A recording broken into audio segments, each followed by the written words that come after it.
अस्सलाम वालेकुम एवरीवन, मैं हूँ रिजवाना और सबसे पहले मैं आपको अपने इस चैनल पर मोस्ट वेलकम करती हूँ। उम्मीद करती हूँ कि आप सब खैरियत से होंगे। तो सबसे पहले मेरी आपसे एक रिक्वेस्ट है, अगर आप मेरे चैनल पर नए हैं तो मेरे चैनल को सब्सक्राइब ज़रूर कर दें। तो जैसे कि आप देख रहे हैं यहाँ पर पोर्शन ट्रैकर पर मैं आई हुई हूँ यहाँ पर प्ले स्टोर में। तो यहाँ पर आप देख सकते हैं यहाँ पर अपडेट आ चुकी है। न्यू अपडेट जो है, न्यू अपडेट कौन सी है, 22.8 जो न्यू अपडेट है। तो चलिए देखते हैं हम 22.8 में कौन कौन सी हमें नई चीज़ें देखने को मिलेंगी। जैसे कि आप देख रहे हैं यहाँ पर यहाँ पर मैं एरो पर क्लिक करती हूँ। इस एरो पर क्लिक करने के बाद हम आते हैं यहाँ पर व्हाट्स न्यू के नया क्या है यहाँ पर। तो जैसे कि आप देख रहे हैं FRS मॉड्यूल स्पोर्ट्स, ये हमारे पास न्यू अपडेट आ चुकी है। FRS मॉड्यूल, ये FRS का क्या मीनिंग होता है, face recognition systems module supports. ये हमारे इस न्यू ऐप में न्यू 22.8 जो न्यू वर्जन है उसमें FRS मॉड्यूल आ चुका है, सपोर्ट हो चुका है। नाउ अवेलेबल फॉर 2G और 3G डिवाइस। ये जो हमारे मतलब फेस रिकॉग्नाइजेशन सिस्टम जो था हमारे यहाँ पर 2G 3G मोबाइल में नहीं मतलब नहीं ठीक से चल रहा था, यहाँ पर फ़ोटो कैप्चर नहीं हो रहा था। तो अब इन्होंने इस सपोर्ट को भी, इस मॉड्यूल को भी यहाँ पर इसमें 2G 3G फ़ोन में भी सपोर्ट कर दिया है, यहाँ पर भी अवेलेबल है। मतलब अब हमें कोई प्रॉब्लम नहीं होगी, किसी किस्म की परेशानी का सामना नहीं करना पड़ेगा। अब 2G फ़ोन कौन से हो गए, जैसे कि हमें ऑफिस से जो डिपार्टमेंट से हमें जो फ़ोन मिले थे वो उनमें ज़्यादा डाटा नहीं होता, ज़्यादा उनमें स्टोरेज नहीं होती, उनमें वो 2G और 3G फ़ोन थे। तो उनमें हमारे वहाँ पर फ़ोटो कैप्चर करने में बहुत सारी प्रॉब्लम्स हो रही थी, फ़ोटो कैप्चर नहीं हो रहे थे या बैक हो रहे थे, किसी वजह से वो किसी भी वजह से वो वहाँ पर ठीक से काम नहीं कर रहा था। अब इन्होंने FRS फेस रिकॉग्नाइजेशन सिस्टम जो है इस मॉड्यूल को वहाँ पर अवेलेबल कर दिया। अब मतलब हमें कोई प्रॉब्लम नहीं होगी। तो दूसरा, जैसे कि आप देख रहे हैं यहाँ पर एनहेंस THR डिस्ट्रीब्यूशन प्रोसेस, जैसे कि हमने टेक होम राशन डिस्ट्रीब्यूशन का जो हमारा प्रोसेस था उसमें इन्होंने अपडेट कर दिया है। उन्होंने भी चेंज, इसमें भी इन्होंने चेंजिंग लाई है। जैसे कि आप देख सकते हैं यहाँ पर if a child Aadhaar is verified, यहाँ पर आप इसमें देख सकते हैं कि अगर बच्चे का आधार वेरीफाइड है, द पेरेंट्स और guardians photo captures and EKYC are now mandatory.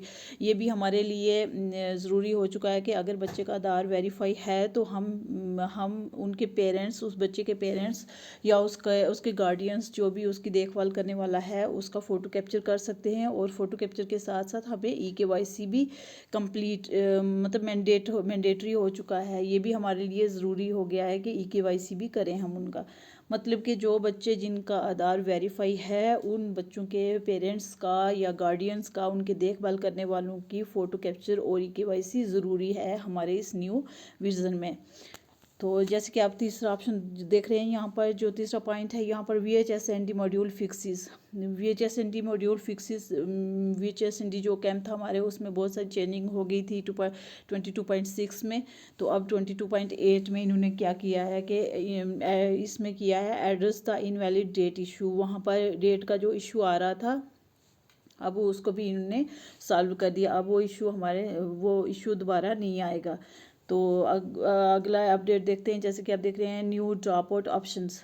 New drop out option जो था वहाँ पर, जैसे कि supplement type and type of counselling, जैसे कि सप्लीमेंट टाइप था और type of counselling added in VHSND modules. VHSND modules में इन्होंने सप्लीमेंट टाइप्स और टाइप ऑफ काउंसलिंग को भी ऐड कर दिया है। टाइप ऑफ काउंसलिंग मतलब जो इसमें वहाँ पर पार्टिसिपेट करने आ रहे थे, जैसे ANM हो गई, सुपरवाइज़र हो गए, CDPOs हो गए, इनको भी अब इनने VHSND मॉड्यूल में शामिल कर लिया है। तो उसके बाद जैसे कि लास्ट का ऑप्शन है हमारे पास, जो पॉइंट है वो है UI improvement. UI improvement means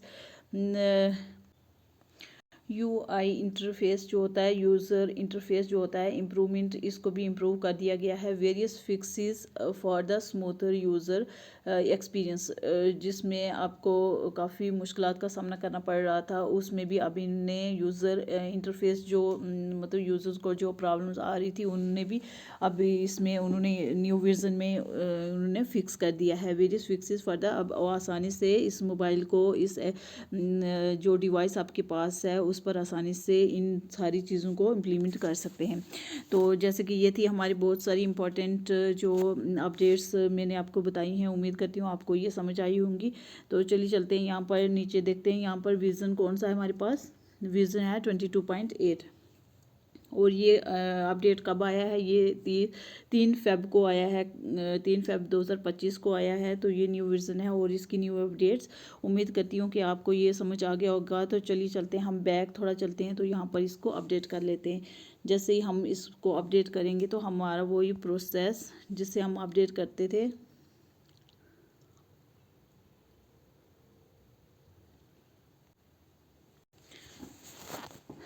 तो आप इस तरीके से इसको अपडेट कर सकते हैं। उम्मीद करती हूँ कि आज की वीडियो आपको समझ आई होगी, और अगर नहीं आई हो तो आप दोबारा से भी अपने कंसर्न सुपरवाइज़र से या जो फ्रंट लाइन वर्कर है उनसे भी पूछ सकते हैं। तो मेरी वीडियोस को ज़्यादा से ज़्यादा लाइक किया करें और इसको शेयर भी दूसरी वर्कर्स के साथ ज़रूर किया करें, क्योंकि ये वीडियो जो है ये जम्मू एंड कश्मीर की ऑल वर्कर्स के लिए होती है। अगर किसी को क्या पता किसी को इस वीडियो की ज़रूरत हो या किसी को कोई चीज़ समझ ना आई हो तो उसको समझने में थोड़ी हेल्प मिल सके। तो उम्मीद करती हूँ कि आपको मेरी वीडियो अच्छी लगी होगी। अगर आप मेरे चैनल पर नए हैं तो मेरे चैनल को सब्सक्राइब ज़रूर कर दें। ओके, इसी के साथ मुझे दीजिए इजाज़त। अल्लाह हाफिज़, टेक केयर, बाय।